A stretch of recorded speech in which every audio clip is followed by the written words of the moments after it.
Ladies and gentlemen, welcome to the Tim Dillon Show. We apologize for no video today. We had a setback with our new studio. It went on fire. It was burned down by Antifa. The Antifa burned down our studio. They were young children dressed in black. They came in. They threw Molotov cocktails through the window. They beat me pretty badly. I don't think Ben was in on it, but I can't know. So we're doing an internal investigation. It was a little weird. Ben did let them in, much like the Capitol riot. He's now claiming that he didn't know they were dangerous, but they did not harm him, not a hair on his head.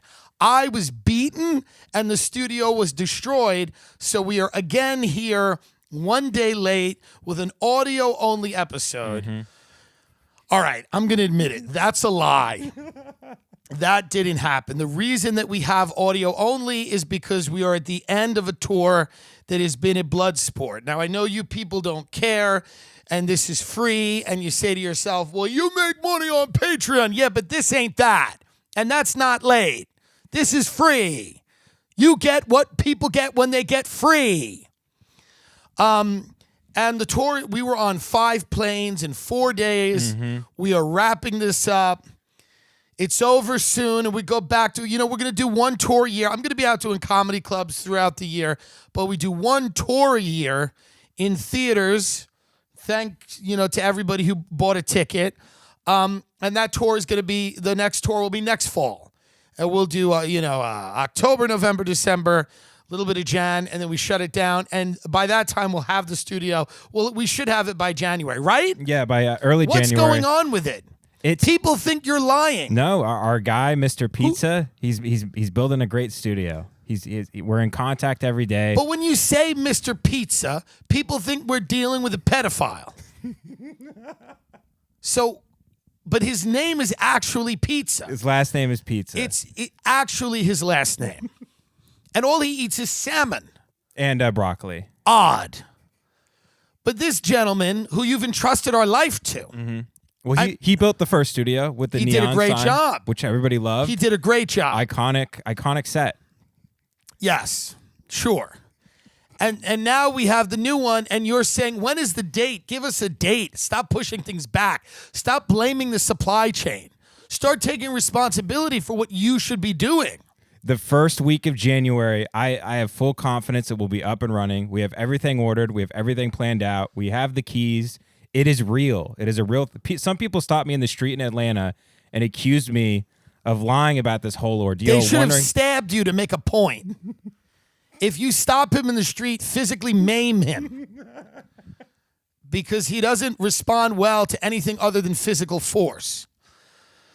But by the time we're on a tour like this next year, hopefully we will have a studio that allows us to be a little more consistent. And it will be a less intense tour. We'll have more time to... This was crazy. Every comic in America was booking venues. You had to take what you can get. This thing was routed crazy. We're here, we're there.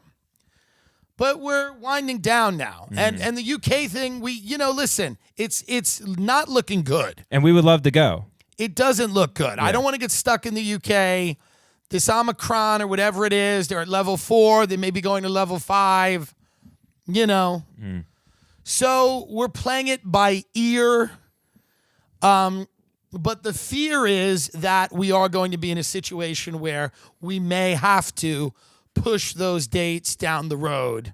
Boris Johnson saying pubs, shops, and restaurants will probably be forced to shut in January as it rips Boris Johnson delivering the bad news. Austin, Texas, where we find ourselves right now. Yes. The worst city in America or the worst city in the world? That is the question. I should tweet that. And fuck Elon Musk if he doesn't like it. And I love my friend Joe Rogan. But you know what? If he doesn't like it, he can go scratch too. Because this was the worst idea ever. Mm-hmm. Let's move a bunch of libertarian billionaires who don't care about anyone but themselves to a city and see if they can create a thriving community. Well, it didn't work, did it? You've got a bunch of billionaires here with their own armies and their own apps, And then you've got everybody else wandering around in the streets killing each other. Austin, I've spent a year here.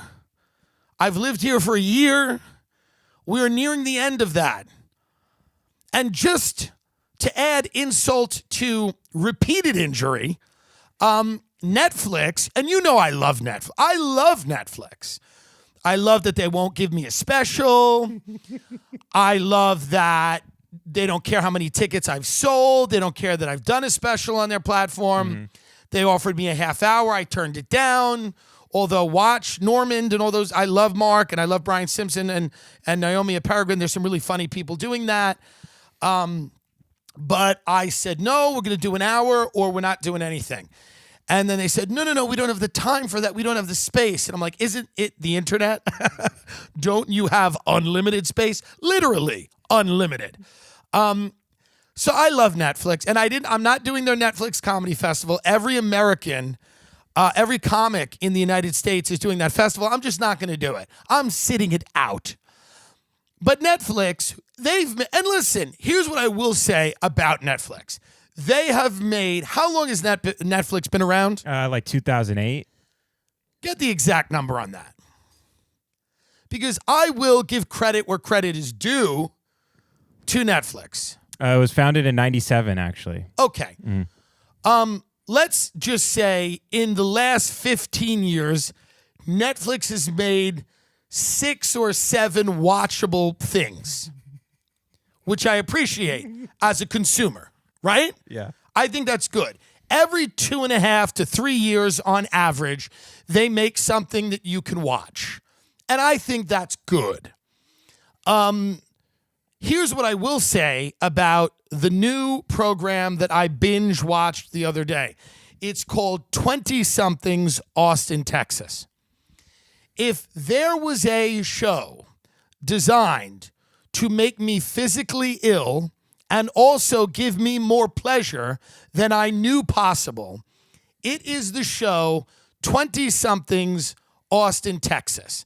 Now, you guessed it, the show is a real-world ripoff where Netflix moved 4 women and 4 men, self-identified, into 2 Airbnbs next to each other in a gentrifying area of Austin, Texas. Ironically, we stayed at one of these Airbnbs. I believe we did, yeah. The night before I had that sit down with Joe Rogan and Alex Jones. Mm-hmm. Netflix moved these people into Austin, Texas because they wanted to reinvent themselves. They wanted to realize their dreams. One of them moved to do stand-up comedy. One of them moved to be gay, literally. A guy who said, I don't know how to be gay. I came out late. I want to learn how to be gay. And one of them moved to be a whore.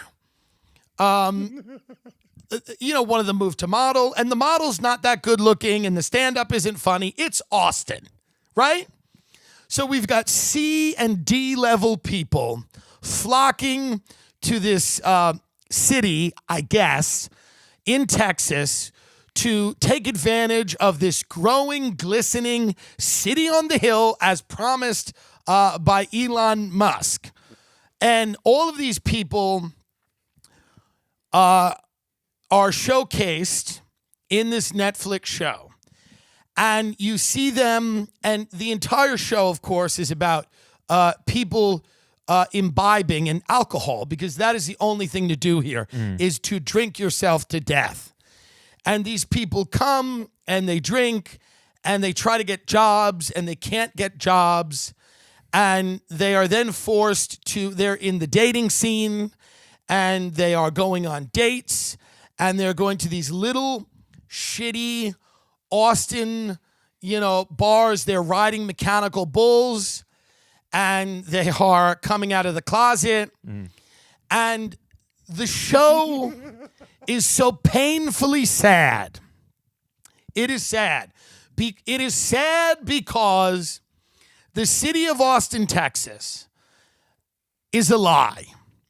And the people that are falling for the lie they're impossible to pity. They're impossible to feel bad for. You cannot have any feeling other than slowly watching them become the type of person that likes this place, which is a drunken loser. There is very few exceptions to that rule. And watching this show, watching these people, fail at bartending, watching these people try to have intrapersonal relationships with each other, they all seem to be somewhat relatively, they're novices to life. I mean, it's college, except they're all in their mid to late 20s. And they don't know how to relate to other people, and they don't get it. And this is the city for them. It is a city for people that are behind. People that are behind. They're not out in front. They're not winning the race. They are behind. And they're moving here to assume this identity of this free, like all these people are like, I'm going to be in Austin. I just want to be free. I just want to do what I want. You can do what you want anywhere, dummy. What you're saying is you want to do what you want and you want it to work because it never worked anywhere else. That's what it is. I want to be free to make horrible decisions and have them work out. That's what they want. I want to be free. I'm a free spirit. I'm about me. I'm about me. What do you think they were about where they came from? Others? They were about them there, and they failed miserably there because you can't just be about you if you is shit. If what you're selling is shit, then you can't be about you. You got to be about another version of you. But you see with the show, and I watched all of the episodes pretty much. I have a few left to go, and I will stay with it because I think maybe at the end there'll be, I don't know, a fire or something that really speaks to me. But it's amazing. People here have the same, crackpot idea. I love Joe to death, but when Joe's like, I like Austin because LA is a bunch of people trying to get famous, it's like your friends are Elon Musk. He doesn't exactly eschew the spotlight. He lives in an area with people like Sandra Bullock. I mean, these are not simple country people. This idea that, I'm just a simple country man. I'm a simple country man. And I'm here in Texas with Sandra Bullock and Elon Musk, two simple country people. That's not what it is. People in Austin are more self-important and more fame-hungry than anyone in LA. Truly. Truly. This idea of LA is not even real. This idea, yes, does everyone want to be famous in LA? Sure. But at least some of them have a fucking shot. At least some of them are fucking hot. At least some of them know how to play the game.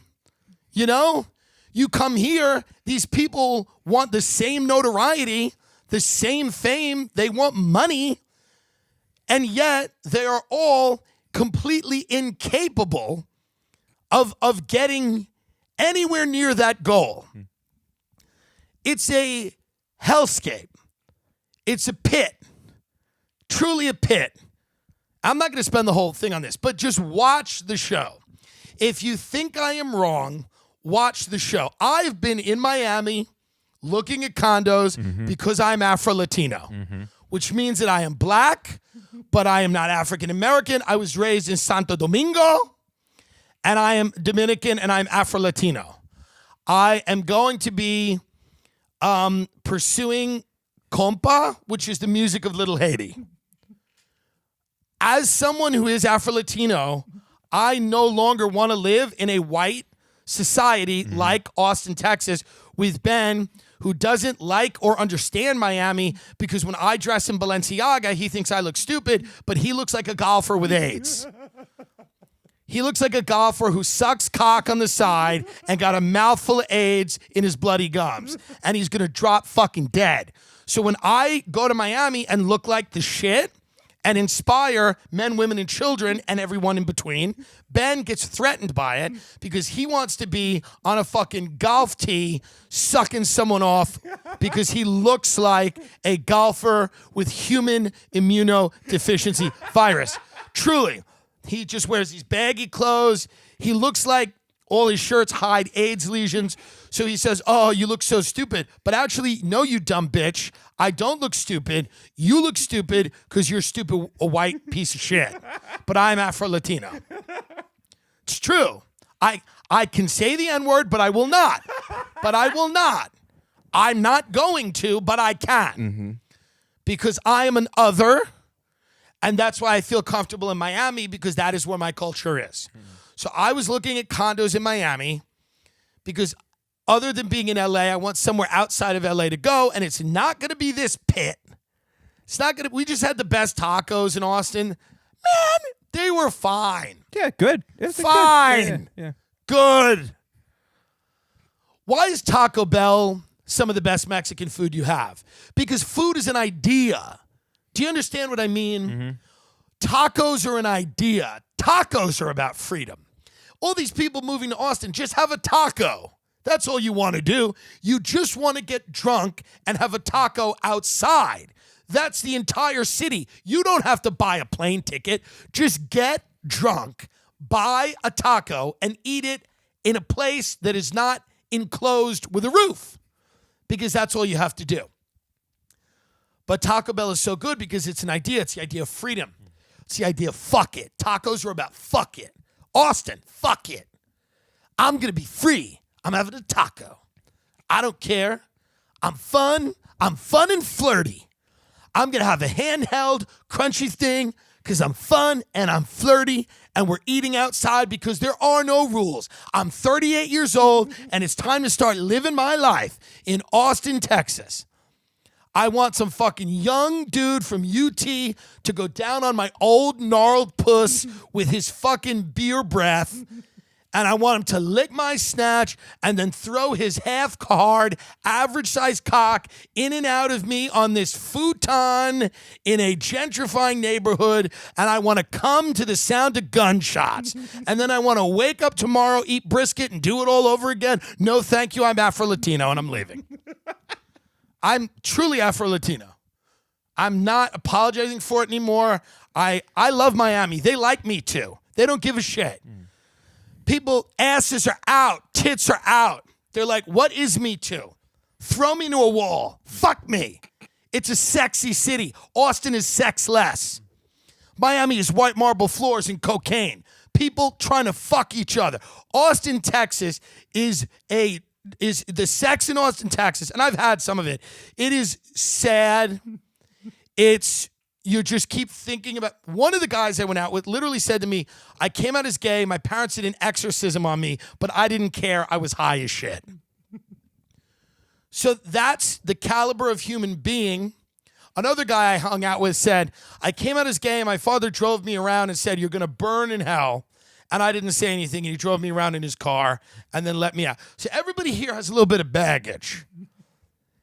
And the sex here is just, it's that kind of gross, like, weird collegiate sex without any of the heat that you'd imagine young college people fucking has.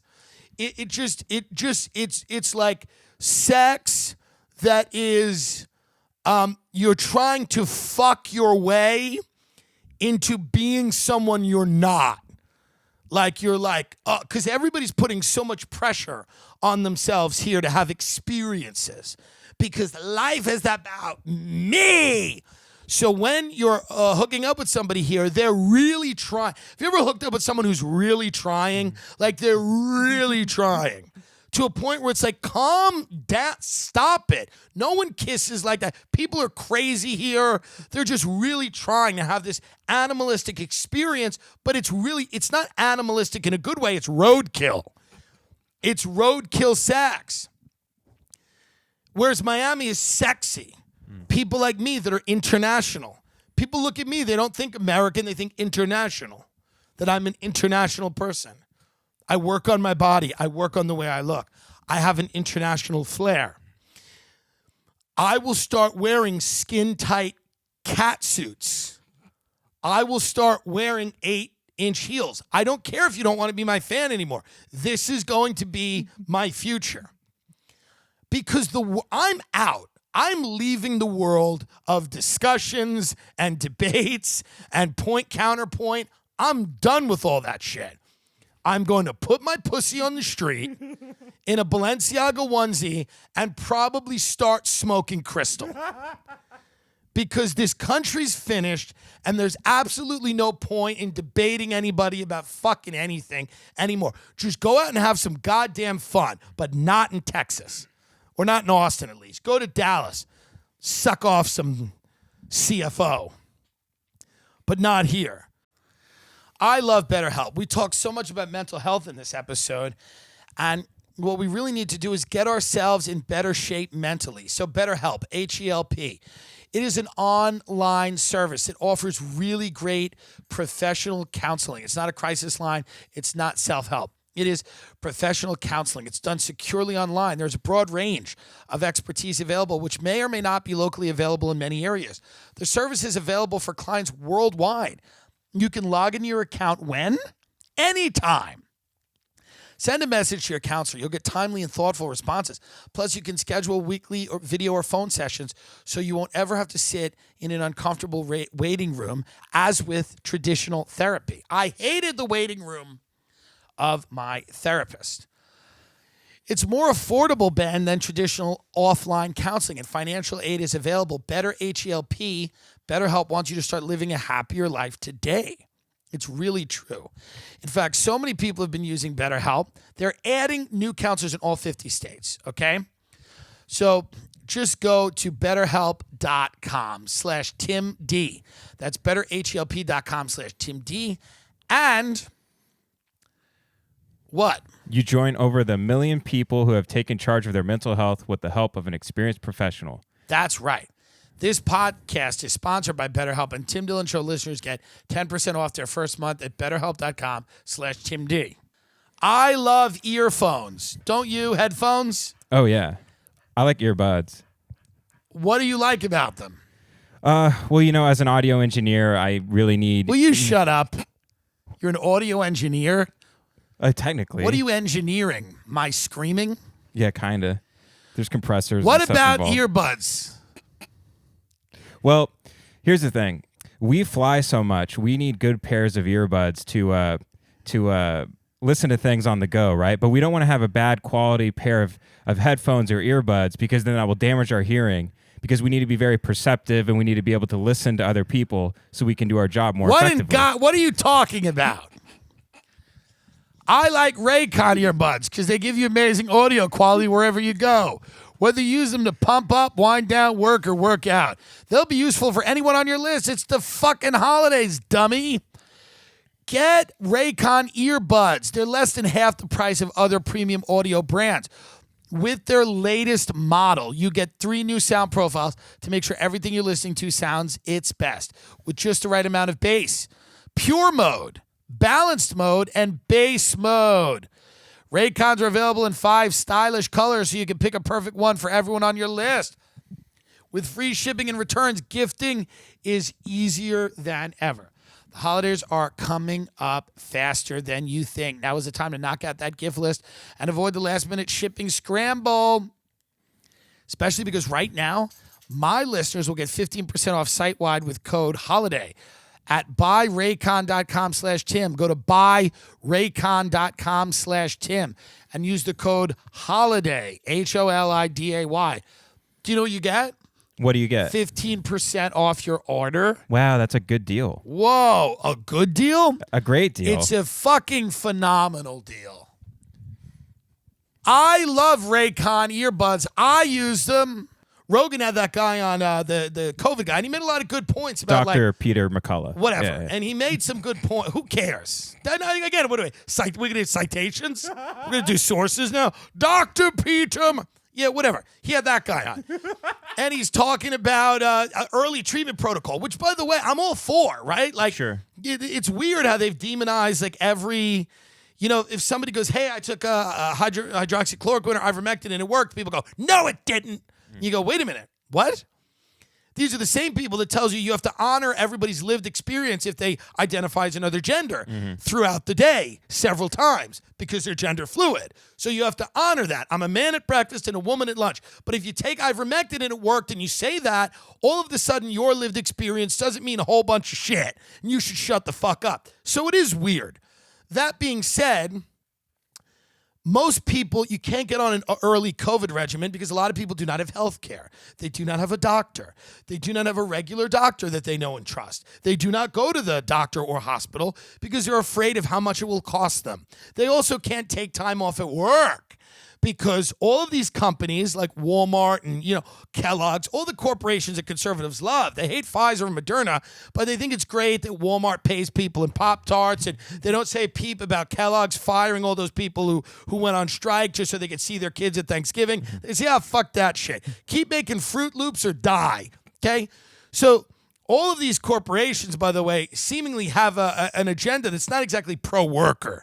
And nobody cares unless it's Pfizer and Moderna. And nobody's like, hey, maybe multinational conglomerates, they're in bed with the government, truly the most powerful entities to have ever existed in human history, should not, including tech, everything. All of these conglomerates should probably not run roughshod over everybody's rights.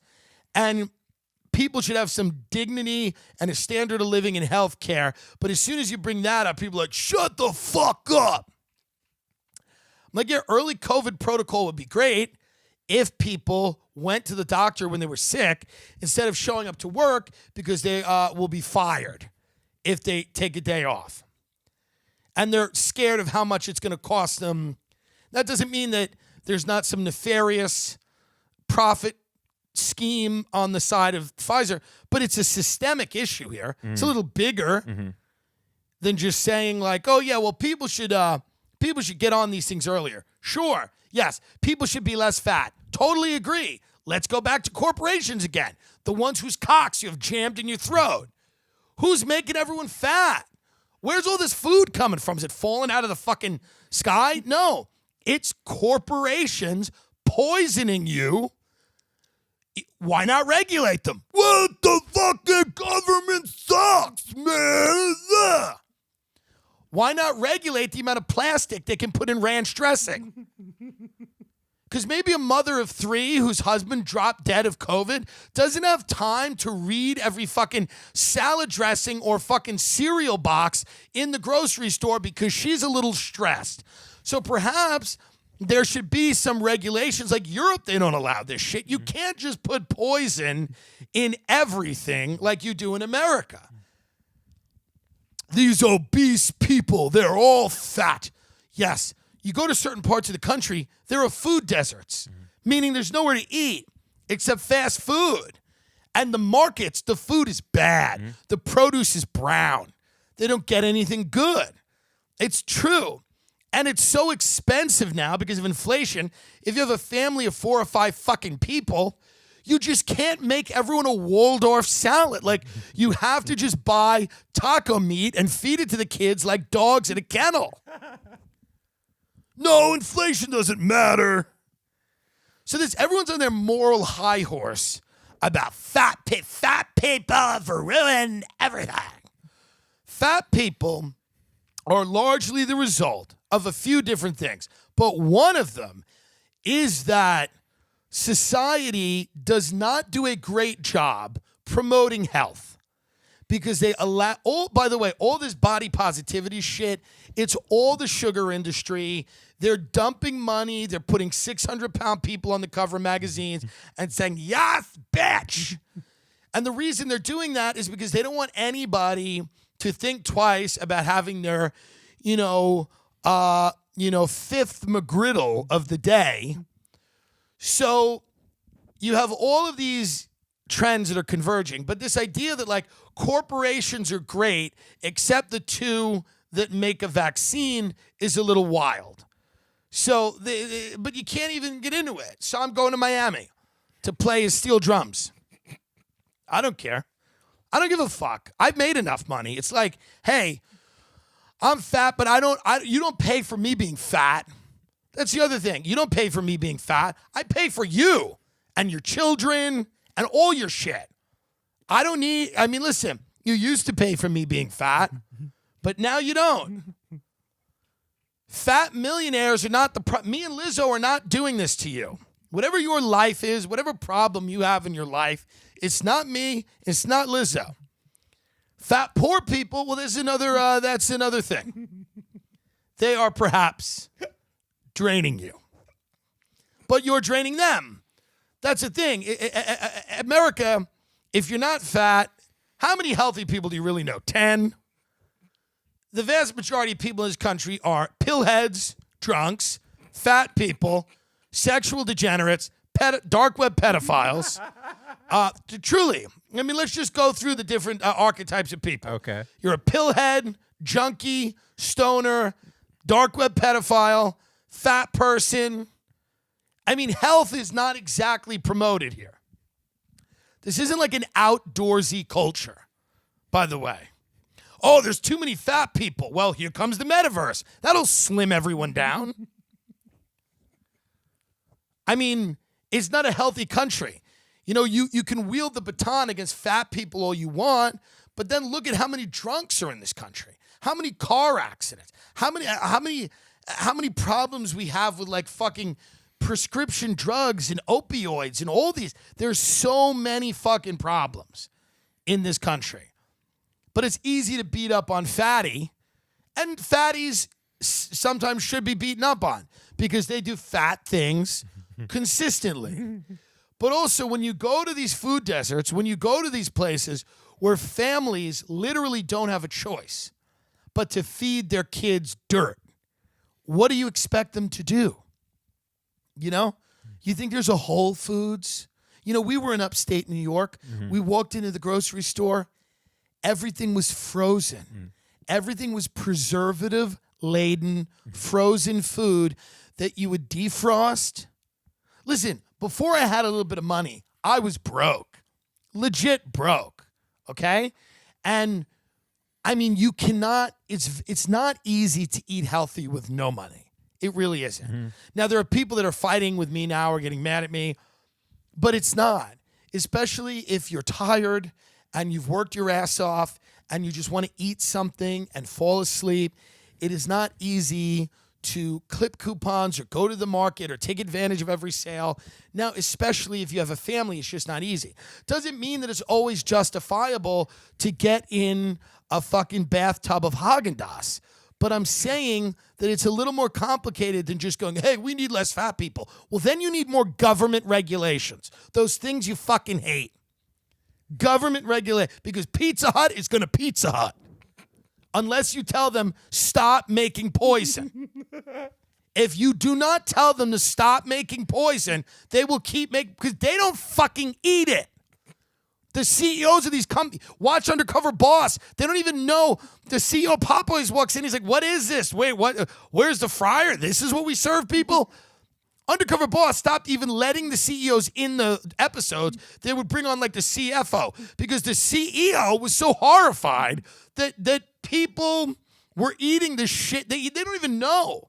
The CEOs of these companies don't even know what they serve to people. And when they would go on Undercover Boss and they would walk in and they would see these people with face tattoos and, you know, multiple, you know, like, stints in prison and everything, and they were the employees, and they'd be a little uncomfortable, and they're like, oh, okay, and then they would look around at the food, and they would go, oh, this is what we're doing, and like, you know, obviously, you know how horrified, you know how these CEOs live, you know where they go out to eat, you know the types of people it's very different than when they get thrust into that environment and they go to a Checkers. There was this one where this woman at Checkers was like, I've worked here 20 years. This has changed my life. It was one of the saddest. Try to see if you can find Undercover Boss Checkers or Rallies, whatever, either one. This woman, it was so sad. She was like telling the CEO, and so the CEOs just, they couldn't even do it. They were like, we don't even want to do this. It's a bad PR look for us. Throw a CFO in. And by the way, I don't even know if it was a CFO. I think that was an actor they put in. Because there was a few early Undercover Bosses where the CEO was clearly horrified at what was going on at the company. They didn't even know. They were like, this is the food we serve? What? So if you don't regulate that shit somehow, it's not going to fucking work. Truly. I'm finding like compilation. Oh, here, I think I found it on Daily Motion. It's a 51-minute episode. Do you remember what part it was on? We're just going to play the full 51, folks, and I'm going to go out. I mean, do you care anymore? Can't I just play a 51-minute episode of... What, can you show me some of it? Yeah, here. I mean, this is like... You want to talk about the worst producer in the entire world? So here we go. This is the CEO of what? Checkers? Yeah, it says this is the episode, season 3, episode 4, Checkers and Rallies. Yeah, Checkers and Rallies. So you have the CEO of Checkers and Rallies, who is, let's just say, a dark web pedophile. I don't know that. He does look it. He looks it, and let's just, because we're not going to use his name, let's just say that and throw that out there. It may not be true, but I think chances are it is. By working on the front lines, he'll see what it really takes to make food fast. You can't leave those people on hold for that long. They're waiting on you. Mark, how do I do 5 chicken bite boxes?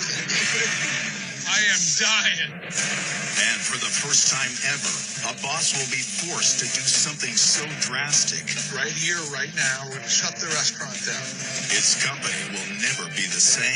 I just want to work. I just need a job. So the guy's got to shut the restaurant down, by the way, because, like, he gets there and he sees what's going on. He looks horrified. Which is, the people are being poisoned and they're being served food that they, like, find on the floor. Yeah. And everything. So the guy has to just shut it down. This is when, by the way, they had to like stop doing Undercover Boss because they're like, literally every episode would be the guy just shutting the restaurant down. Undercover Boss would literally be the CEO going into the restaurant, calling the cops, and shutting the restaurant down. Like he'd have to call the health department on himself. So they really had to like kind of like take a lot more care as to how they did this show. Because they were like, oh, this is...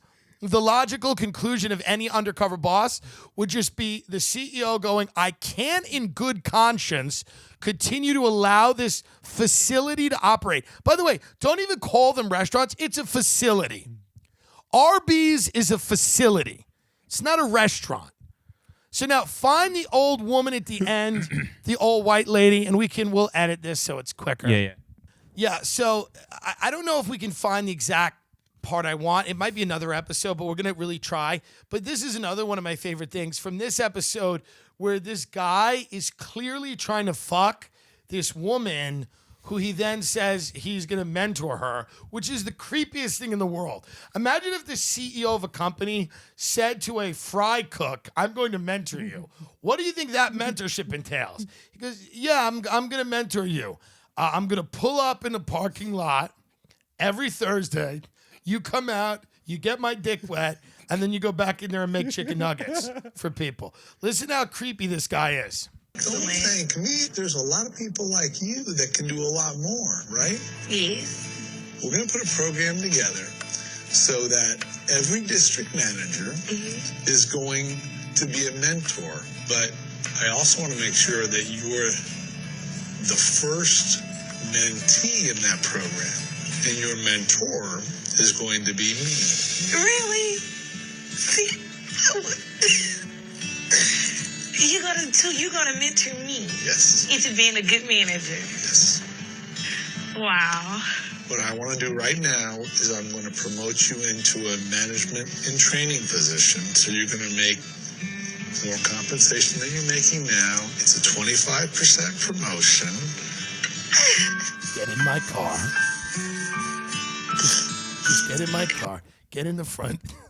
Get in the front seat of my car. There's a new program. We're going to give you 20%, 25% promotion. So what do you make now? $200 a week? Well, that's going up by 25%. Now, I want you to get in my car because the mentorship is about to begin. The mentorship is about to begin. I'm the CEO of a company, and you're a fry cook. I have a lot of wisdom to impart to you about what you can do to one day become the CEO. But first, get in my car and we're going to start the training. There's a woman, I mean, we got to research this, but there's a woman, was it Checkers? May or have been a Rally's? different restaurant. Yeah. Fuck. All right, hold on. Well, we just lost like 3 hours of our day to Undercover Boss because it is maybe the greatest show ever made, and it reveals what a disgusting and amoral country that we are. But I mean, we looked for that one woman, but we couldn't find her. Couldn't find it. I used to have a bit about Undercover Boss in my act. It was if you just need to binge something, go and watch Undercover Boss, and it's a real education. The Versus game is a lot of fun. I'm having a lot of fun with this. We are posting questions. Here's what the Versus app is. A lot of people love to try their hand at chance, right? They love to try their hand at predicting the future, seeing what may or may not happen, right? And playing your buddies while doing so. Playing your friends, crafting questions, coming up with cool things and saying, hey, will Tim Dillon do a podcast with Kyle Rittenhouse before December 15th, right? That question is going to be closed tomorrow. Interesting. There's lots of different questions that I'm going to ask that you can log into Versus app and bet. I'm very good at predicting the future. And many people who listen to the podcast know that. And the CEO of Versus app said to me, we're so impressed by how correct you've been about literally everything you've said. We want you to start posing questions on the app and seeing if people, if you're right or not. And by the way, people can win money. Yeah. They can win money. So that is in and of itself a fascinating thing that you can do. You can win money by being correct about things. A lot of people think they know what's going to happen in the world. Well, if you really do, put that to the test. What are some of the questions that you've posted, Ben? Because I know that they've done well. Ben has posted So some. mine is Ben Avery is Dumb good on Ben. there. I'm a verified user on the app. Shut up. I asked, will Hezbollah be declared an enemy of the state of Dagestan? Interesting. I posted, will Kyle Rittenhouse upload a photo to social media with him holding a gun by next week? Oh. During the trials, we did some of those. I mean, you can do a wide array of things on the app.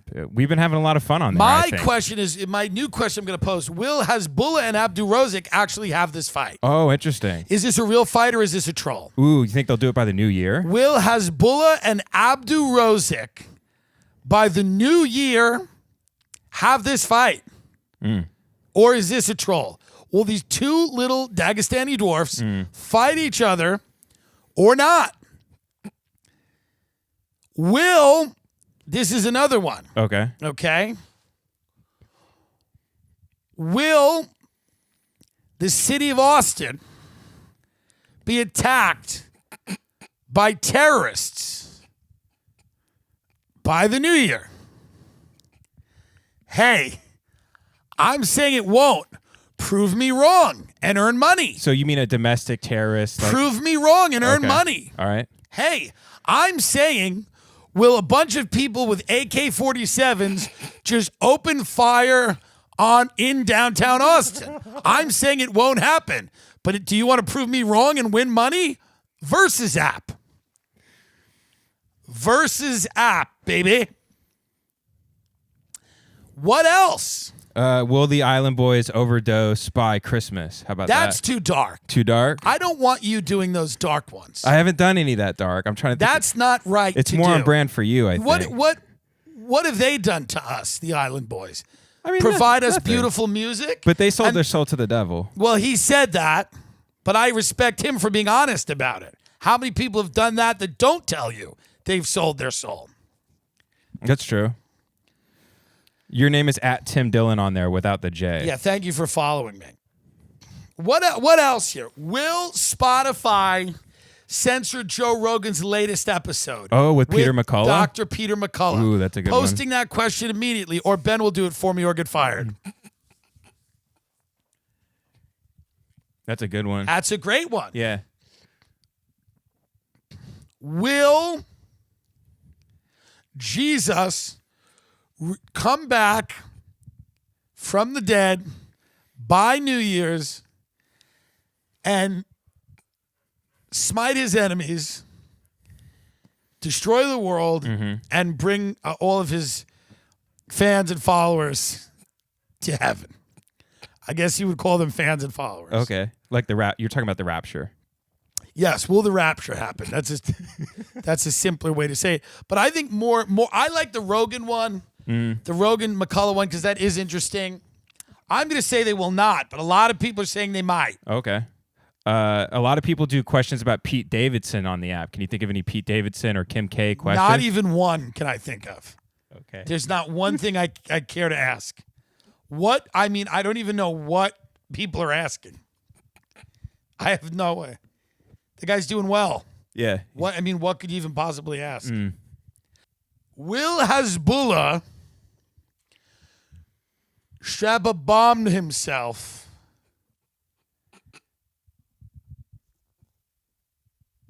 and kill Katy Perry? He threatened a woman on Instagram. He threatened her life. Really? Yeah. What did she do? She posted pictures of his sister, I believe, and he just went ape on her on live and said he was gonna send people to her house and stuff. And I love him so much. Yeah. He's such a gangster. It's his sister, it's family. Yeah. It was his mother posting the photo. He's like, I'll kill you. This is a fun app, and you can win money. Tell them about how they win the money. So how you win the money is when you... Don't you like money? So Tim or I will post a question. That's right. And then you guess. You guess. Yes or no. Correct. There's two possible outcomes, right? No essay answers. Will Elon Musk be Time Person of the Year, or will he not? That would have been a good one. Yeah. I did a Time Person of the Year one, too. Which one was it? I did, will it be an athlete or a media figure? It was a media figure. How much money are you making on this app? I've made a little bit of money. I get all of it. I don't understand why you think you're making money on this thing. I'll kill you. I think you're making some decent dough. I'm not making anything, by the way. I'm not making anything. If people would start participating and following me on Versus app, then I would start making money.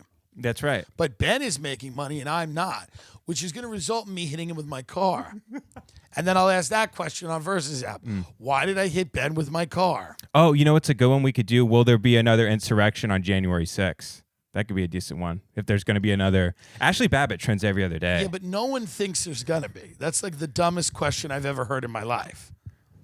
Literally not one person thinks there's going to be. Well, I'll say this. I did one where I said, will Tiger Woods, now that he's out of the hospital, have a DUI by Friday? And 100 people voted yes on my question. So, Well, it's funny. Yeah. It's a funny thing to say. Yeah. But the answer is he's not going to. Correct, yeah. Probably he's wild, but the odds. But it's a funny because they're having fun. Right. That's right. Versus app. Follow us on this. Win some dough. You really are out of control. You really are out of control. Win some dough. That's where you're at. Yeah. Win some dough. How about participate in... I like to think of the Versus app. There's a great book called Penetration written by Ignacio Swan about remote viewing. He was taken to a room by the government and he could see bases on the moon. He could remote view other planets. I like to think of the Versus app as an exercise in kind of a mass ESP. Do you see what I mean? I don't think of it as just a way to win some dough, even though you can win some dough. You can. I think of it as a way to kind of predict things and kind of be like ESP, like mass. That's the way I think of it. Well, I'm a food stamp hoe, so I think about dough and cash and dollar signs. Well, I don't doubt that. But there's a lot of different ways to think about it. So pull out your phone and go to the App Store and download Versus Game right now and play my bets. The Versus Game, one word with no space. They'll even give you money towards your first bet with the offer code TIM.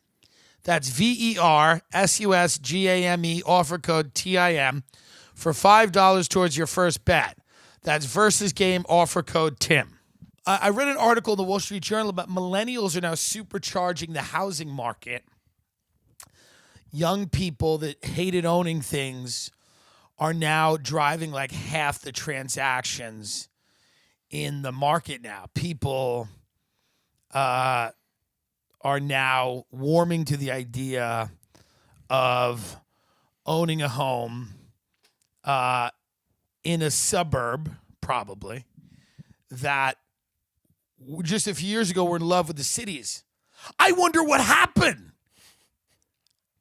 But yeah, it seems like after the COVID and the riots and the, because things are getting worse in cities, and maybe it's overstated to a degree, but really a lot of it is you hear from people, things are not good, and you see it with your own eyes, and then there are people that will accuse anyone that talks about crime like, yo, you're a fucking, that's some boomer Fox News shit that you're just, bringing up, that some dude climbed over the fucking fence and scared your wife.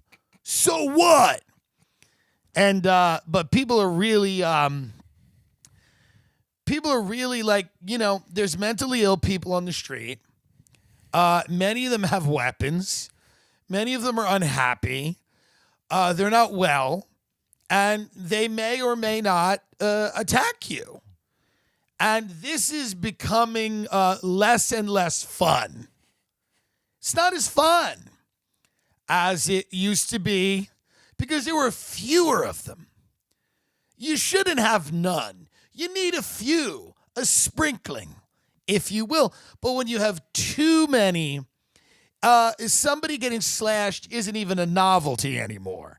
It becomes, routine. And I think that people are getting a little wary of that type of living environment. Doesn't mean that those conditions will continue, although they probably will. But this idea that anyone concerned about safety, especially if you have a family, anyone concerned about their physical safety is like ridiculous. They're ridiculous. It's usually put out there by people who are doing very well and not in a position to worry, and maybe don't have kids, don't have a family, and aren't really worried about those things. But you hear these stories about, and I think there's a lot of problems. It's not, obviously, we've had a very strange 12-month period, and even longer than 12-month period in America, where it's becoming more and more obvious that people cannot have logical discussions with each other about certain topics because they are so emotionally charged that people don't really care about facts or data or statistics. They're more concerned with saying the right thing or they're being very careful about conversations. But one of those conversations is about crime that's going up in a lot of these cities, and a lot of vulnerable people, poor people, old people, women, people that rely on public transportation, people that work late hours, people that don't live in the suburbs, don't live in gated communities, aren't millionaires. A lot of those people bear the brunt of that spike in crime. And a lot of this coincided with this idea that if you got rid of funding for police and then reallocated it to community reinvestment or education or mental health. All of those things are worthwhile things. But if you had less police and less funding for police, and you were able to take this money and give it to these other things, perhaps that'd be a long-term benefit. I don't really know. But in short term, it's been a problem. If you look at facts, if you care about any type of... Sullivan shared the statistic the other day. I'm sure you saw it. If the U.S. still hospitalized its mentally ill at the same rate as it did in 55, its mental health institutions would house almost 1.1 million people any given day. And instead, they house fewer than 50,000 patients now. I know 7 people that I could name that are friends of mine that should be institutionalized. And I'm dead serious. Yeah. Like 7 or 8 people that I know that should not have the ability to plan their own day. They should be constrained by a facility. No, it's a problem, and that doesn't mean you can give cops a blank check to do whatever the fuck they want. But like, very honestly, people in LA, people are talking about the fact that they feel less safe. Not 40-year-old open mic stand-up comedians who live on floors and don't have any money or families and are on Twitter just, trying to tweet their way to a sandwich because they're broke. They're not talking about it. But people with like skin in the game are discussing it, of varying political affiliations. Left-wing people, right-wing people going, yeah, things aren't good. And I don't really know what the answer is because my mother's mentally ill. And I have a feeling that, it's not enough to like, you have to figure out a way to identify people that have these problems and get them care, get them some type of help, get them off the street, get them off drugs, have them not be able to get a hold of knives and guns and, things that can ruin the day. It's not easy. You're dealing with and more people are going crazy every day. More and more people are losing their minds. So we've just got a bad situation where the culture pushes more and more people off the cliff. And then those people then turn around and start committing acts of violence because they are insane.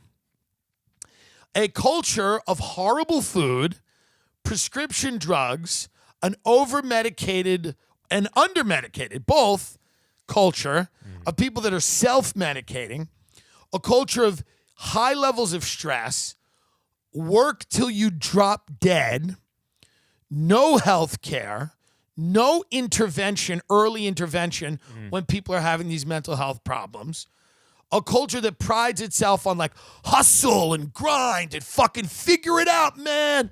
You just gotta tough your way through it. It pushes people off a cliff. And then those people are going to end up in American cities, insane, and they're going to kill you. Perhaps that should make you think twice about what we've set up here. A system that is designed so that a fair amount of people every year are going to become homeless. They're going to lose benefits. And whatever mental health issue they have is going to be exacerbated by poverty. Those people are going to end up in very desperate situations. Some of them, not all of them, some of them are going to lose their minds and they're going to strike out and you're going to see more and more acts of domestic terrorism. You'll see these people who are desperate, they have nothing to lose. They're going to pick up arms. I mean, and I don't know if, I don't know what this had to do with, because there was a legendary Mexican guy that died and Yes. the Hollywood Walk of Fame, and a guy just started shooting out of his window. We had the Waukesha massacre, where that SUV that was not being driven, it was a self-driving SUV, killed all those people. But no, it was a black guy that was steeped in anti-white kind of racist language, right? Yeah, it's not the mainstream narrative, really. No, but the mainstream narrative is a car decided to mow over children in Wisconsin. But there was a guy who was like very, from what I know, seemed to be a radical, and the ideology that radicalized him was an ideology that was kind of like, hey, it was dehumanizing to like white people. Right. Like white people are all out to get you, trying to kill you, evil. And well, if you say that about any group of people and somebody believes it, they're going to do horrible things like drive a car through a parade. Now, it is not popular with the media, because the media likes to play footsie every now and then with that ideology as well. Because it's fun. It revs everyone up. It gets some clicks, just like they did after 9/11, where it was Muslims that they were talking about. And, they would have all these pieces about Islam and this and that. And, there were radicals that were white people that would then go and commit acts. Not a ton of them, but there was a few people that would then commit like anti-Muslim hate crimes, anti-Chinese hate crimes, whatever. Why wouldn't you have an anti-white hate crime, right? Like, why wouldn't you have that if the person is being motivated by that? The idea, I guess, is that the media doesn't think that's real, or maybe doesn't think that they've ever stoked that type of feeling ever, or maybe they don't think that it's a widespread enough, which I don't think it's widespread. I don't think it's an epidemic. Right. But I don't think hate crimes against anyone are an epidemic when you look at the numbers. They're just not happening in mass. They're just not. But this guy... It showed he had praised Hitler, backed Black Lives Matter, and called for violence against white people. So the mainstream narrative, they don't want to discredit, BLM and stuff like that. So they kind of just... It feels like they kind of just back off of it a little bit. It's very hard for the alt-right, because it's like, fuck white people, and then he praises Hitler, and they're like, well, this is tough. This is tough. But you're going to see that more and more, right? Because people are mentally ill. Yeah. They're being let out on bail. These bail rules are interesting. And, I don't think people like Khalif Browder, who can't make bail, should die in Rikers Island because he stole a backpack. Right. But, what did this guy do? He tried to murder his wife? He ran over his ex-wife previously. And then how long? He was also a pedophile. And then he was out of jail when? In a few days? Yeah, a cash bail of $1,000. That might be a little light for running over the wife. He had allegedly punched the mother of his child in the face early last month and then drove over her, leaving tire marks on her leg. $1,000 for driving over a woman seems light, to be honest, just from a purely financial standpoint. A G. Like, you ran over one. Listen, punching her in the face all day, that's a G.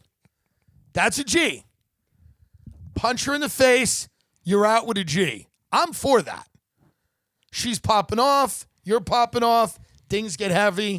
One pop, you don't break her nose, you don't do anything like that. You hit her once. Again, I am not for that, but I understand $1,000 a G. Hey. But if you run her over with a car, that has to be at least $3,000, right? Yeah. If you run over the mother of your child with a car, you should have to pay at least $3,000 to get out of jail and do it again. If you really want to run over the woman, the mother of your child, again with a car, it should cost you $3,000 at minimum.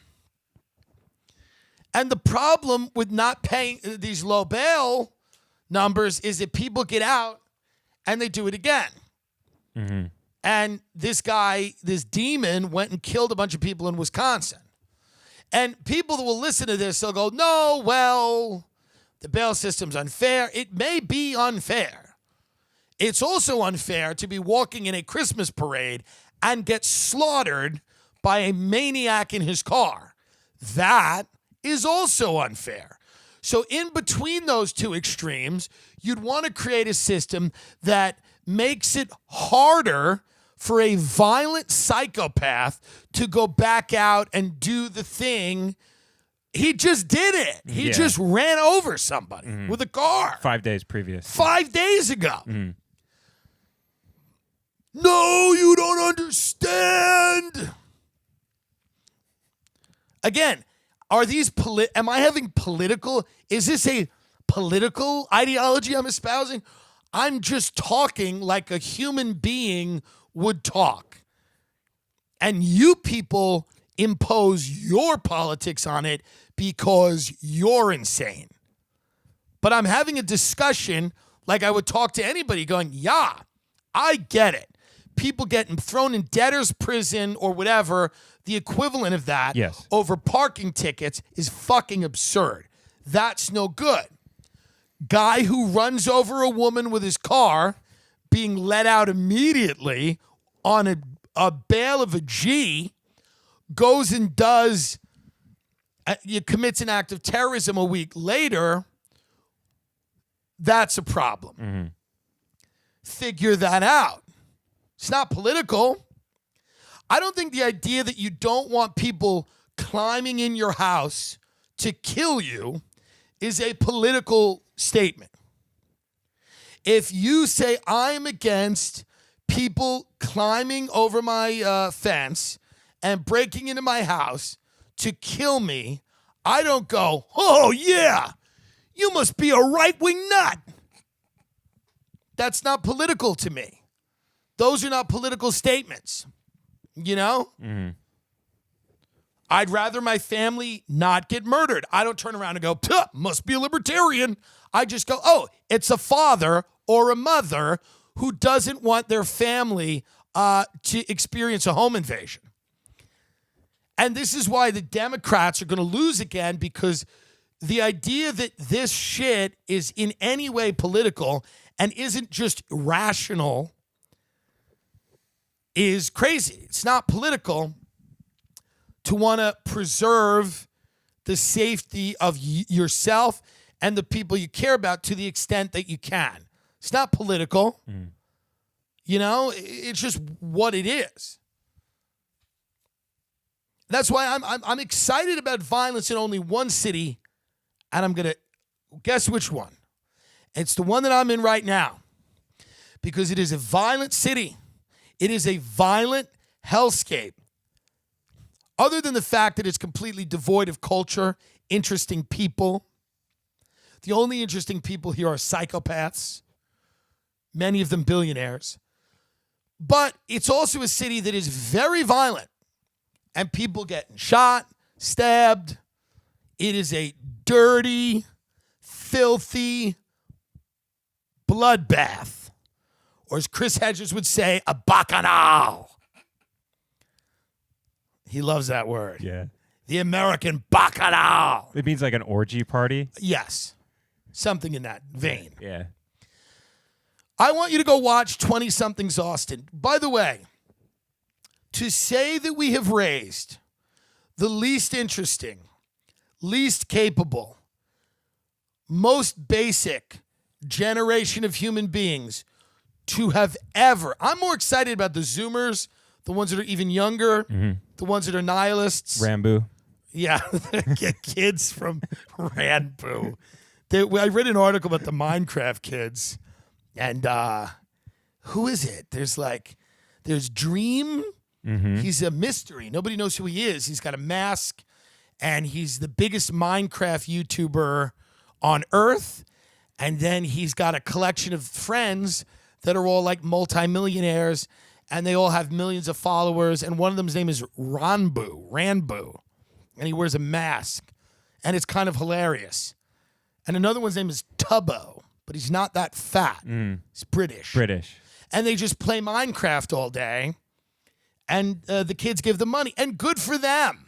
Hey, get it while you can. Good for them. I have more faith in that generation than whatever the hell, and I don't know if it's technically a different generation, but like the 20-somethings Austin, I mean, these motherfuckers, it is just grotesque. One guy, the stand-up comic who's not a comedian in any discernible way, he's not. And he says to this girl who went to Berkeley, he goes, oh, they're on a date. He goes, oh, so you went to Berkeley, so you're a lot smarter than me. And she goes, yes, I am. At that point, I would have grabbed her by the throat. Okay? Truly. I would have grabbed her by the throat. And I would have said, listen to me, you cunt. I could crush your larynx right now. Do you understand me? I'd look her right in the eyes. Mm-hmm. I could crush your fucking larynx right now. Who's smart now? It's a good show. If you watch it, as I have. What now, before we leave here, and we will never really speak of this place again once we are done. Mm-hmm. And because I know people are probably sick of it already. I'm sick of it, and I'm here. Do you want to say anything nice about the Austin that you remember? The Richard Linklater films, the Alamo Draft House, the pork ribs. Yeah, Barton Springs used to be awesome. Do you mean back when it was before people moved here? Yeah, that old back Austin? when, like, I don't know, Nick Mullen lived here and liked it, right? Or did he like it? I don't know. I don't know. Nick, I think he did. He probably did, right? Does he said to me years ago, it sucks, and I didn't realize how right he was, but he's right. Mm. Yeah, back in the day, you go to Barton Springs, there's no line. You go to Hut's Hamburgers, which is now like a new Italian place. Like all those old spots are just gone, and people can't afford it anymore. And you've noticed this as well. It's as expensive as LA to live out here. So it's just, it's all done. It's expensive to live here. I mean, how long were we in traffic today? Just trying to go 3 miles. You did it. You've created what you want. Mm-hmm. You want hell? You got it. Mm. You know? But again, this idea of this city is being put out there. It's being put forth by a guy with like $1 trillion. Yeah. Telling everyone how good it is, that he loves it. Mm-hmm. Well, maybe his experience here is different than yours. Is that possible? Is it possible that the guy with his own spaceship may be experiencing this place differently than you are? Maybe. But the people that move here deserve it. It's not like a rare blood disease. This is something you choose and you deserve. And if you come here, no matter what happens, you get shot, you get stabbed, you flounder as a barista and strum a guitar in some modern-looking barn they've put up. All these new houses look like modern barns, okay?